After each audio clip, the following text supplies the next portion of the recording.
I want to speak to my fellow Ugandans and even to those outside Uganda and express my concern, deep concern, as the spouse of Dr. Kizza Besigye, my concern for him and his friend, Haj Obed Kamlegeya, who are in Luzira Upper Prison. I'm concerned because, first, in the manner in which they were abducted by security operatives, abducted from Nairobi and brought in middle of the night. They were sat on.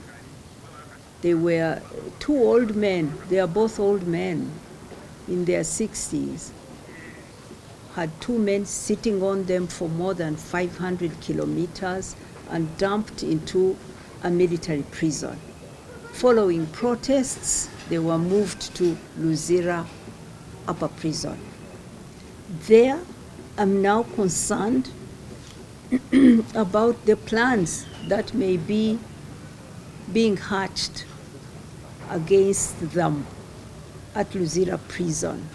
Why am I suspicious? I'm suspicious because on the first day that Dr. Kizza Besigye arrived at Luzira Prison, he found the long-standing commander of Luzira Upper Prison, a man called Mr. Mbazira, handing over on that day to a new commander of the prison.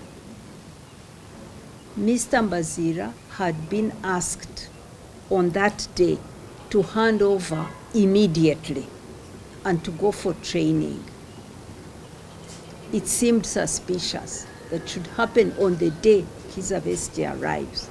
What made it even more suspicious is the person appointed to take over from Mr. Mbazira, who is a senior prisons officer who served a long time and heading the biggest prison in Uganda, is now replaced by a young man who, in my view, looks like in his 30s, who went for training as a prisons officer only in 2020. If you consider that it takes about 1.5 years to complete training as a prisons officer, then that means he hasn't even served 3 years in the prison service. He's now the head of the biggest prison in Uganda. Why? Why does that happen on the day Besigye arrives? That this senior prisons officer is told to hand over immediately to a very young Munyankole prisons officer who is clearly a junior. Why? Now, as if that was not bad enough, we got information, we were informed at the prison that for a whole month the prison is closed to visitors. Imagine, in a holiday season, Christmas season, that the prisoners there will not receive visitors because the officers are on standby. This has never happened before. Besigye was a prisoner there in 2005. He was also before that kangaroo court called a military tribunal. I visited him at Luzira Prison every 2 or 3 days throughout the Christmas season, throughout January. He was released on the 2nd of January. But we visited him. Boxing Day, I was there with my son Anselm to visit him. And there were other people visiting their prisoners. Why did they decide now that now the prison is shut to visitors? I went and saw the Commissioner General of Prisons on Tuesday. I sat in his office and we talked, and I put this question to him. Then, to my surprise, he says, "No, I haven't stopped visitors. You can visit." I said, "No, you have, because we've been to the prison." Then he made some phone calls, and he said, "No, Winnie, you are okay. You can go and visit your husband." I said, "No, I'm asking for all Ugandans. Can all Ugandans with prisoners go and visit throughout this season? He didn't give me a good answer, clear answer.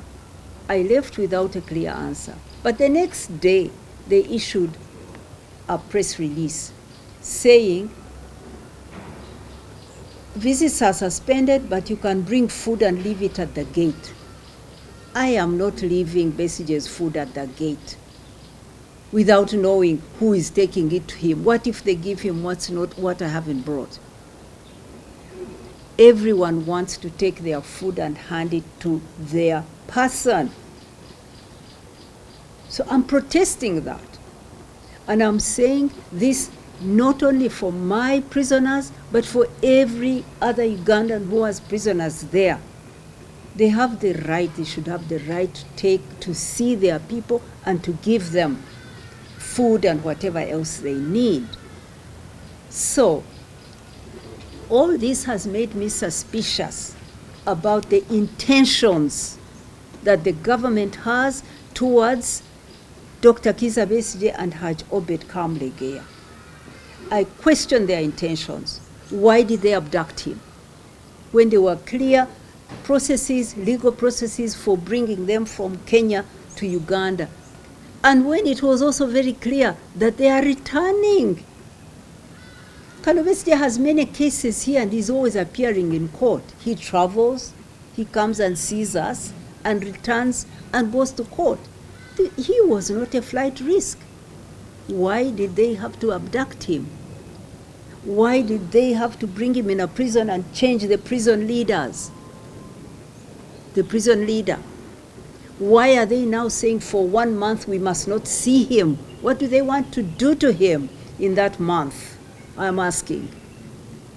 So I'm putting it to you, my fellow Ugandans. I'm putting it to the government.